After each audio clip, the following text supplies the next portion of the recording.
Hello, this is an octave mandolin. It's tuned an octave lower than a typical mandolin. This one is a 20-inch scale by Weber. As always, I recommend the N-Track tuner. It's a free app which gives the sense, the hertz, and the scientific pitch of the note. So it's got everything that you need, and it's free, which is my favorite four-letter word. So the octave mandolin is in 4 courses, and each course has 2 strings. They're all tuned in unison. They're all the same thickness of string, so it's easy. So starting from the bottom string, the string closest to you when you're holding it, that's a G. It's a G2. And it's 98 hertz.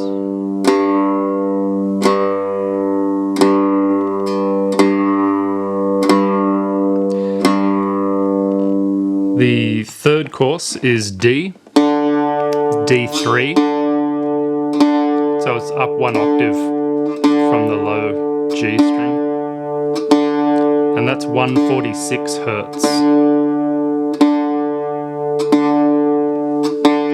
The second course is A, A3, so it's in the same octave as the last string. And the hertz on this is 220. So if I fret that at the 12th fret, that would be the 12th fret, that's 440, which is a typical A tuning fork. But it's tuned to 220, so half of 440. And the top string is an E, and that's E4, so it's 1 octave higher than the 2 previous strings and 2 octaves higher than the G. And that's 329 hertz.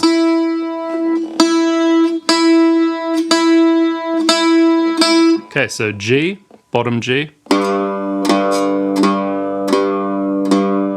Next string is D. Next string is A. Top string is E.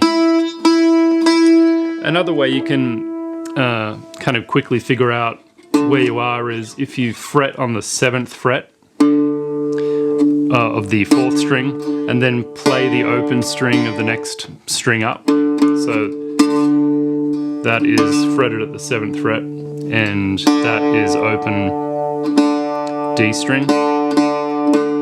They're the same. And you can just keep doing that for all the strings. Good way just to check if your ear isn't, great and you don't know exactly what you're hearing and if you need to go up or down.